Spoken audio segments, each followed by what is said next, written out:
If you overstate pension age and living with joint, muscle, or back pain, you may be eligible for extra support to help with daily living costs. Across the UK, many people aren't aware of available financial help for long-term health conditions, and this includes arthritis or chronic pain. In this video, we're going to explain how this support works, who might be able to claim it, and how you can take the first steps to apply without making any assumptions or guarantees.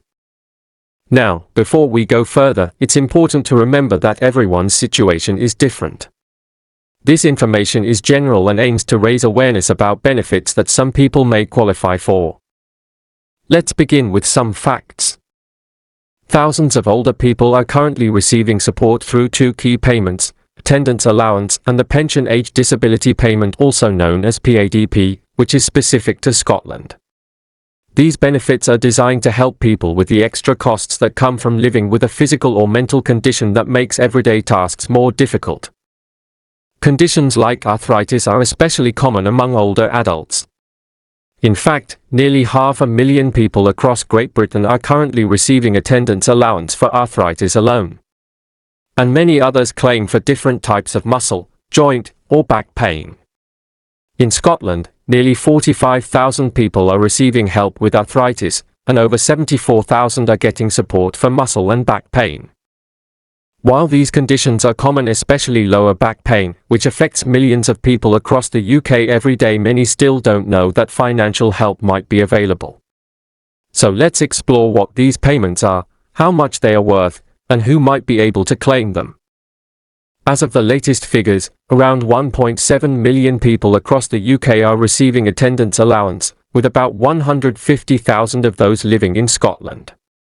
In Scotland, new claims for attendance allowance have been replaced by the pension age disability payment, but the principles behind both are very similar. So, how much support is available? Depending on your needs, you could receive one of two weekly rates. A lower rate, currently worth £73, 90p per week. Or a higher rate of £110, 40p per week. These are paid every 4 weeks, meaning you could receive either £295, 60p or £441, 60p in each payment period. This money can be used however best suits your needs, whether that's helping to cover bills, paying for transport, or contributing towards support services like cleaning or personal assistance.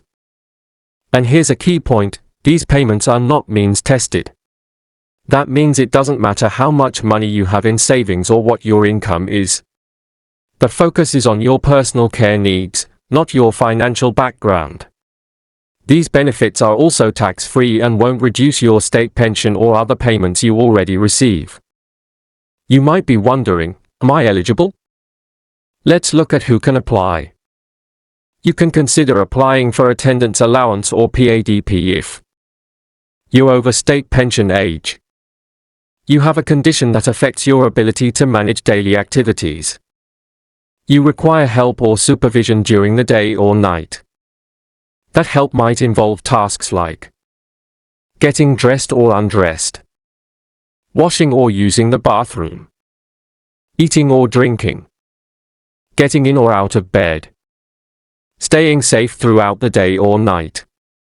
You don't need to already be receiving care in order to qualify. It's enough if the condition affects you in a way that makes these tasks harder, more painful, or more time-consuming. These payments are not only for physical disabilities. People living with mental health conditions, learning difficulties, or sensory impairments like hearing or vision loss can also apply if those conditions affect their daily living in a significant way. So what can the money be used for? There are no restrictions on how you spend it. You might choose to pay for transport, such as taxis, hire someone to help with housework or gardening, cover extra heating or utility bills, buy aids or equipment to help you stay independent. Even small changes at home can make a big difference to your comfort and safety. It's worth noting that getting attendance allowance or PADP can also lead to an increase in other benefits you may already claim.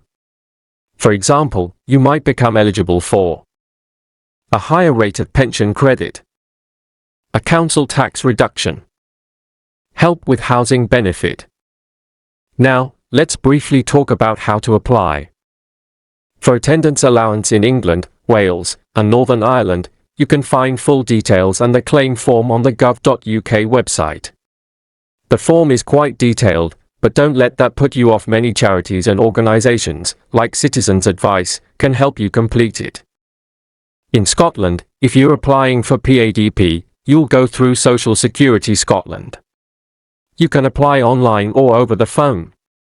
The Scottish Government has also set up a free advocacy service called Voiceability to help disabled people with their applications. You can get in touch with them through Social Security Scotland.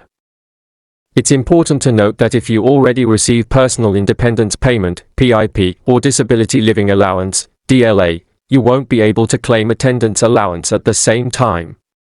However, if your award for PIP or DLA ends and you still meet the eligibility criteria, you can then apply for attendance allowance or PADP instead. And if you're below state pension age and experiencing similar challenges, you may want to look into claiming PIP or Adult Disability Payment, ADP. These benefits are specifically for people under pension age but are also designed to support those with extra needs. So, in summary, if you're over state pension age and dealing with a long-term condition like arthritis or back pain, and it's making everyday tasks harder, it's well worth looking into attendance allowance or pension age disability payment. These benefits are there to help with the extra costs that come from living with a disability or health condition, and many people are missing out simply because they haven't heard about them. Remember, there's no harm in checking if you might be eligible. And if you're unsure where to begin, organisations like Citizens Advice or Social Security Scotland can offer guidance and support at no cost. Thanks for watching, and if you found this video helpful, consider sharing it with someone who might benefit from this information. You never know, it could really make a difference.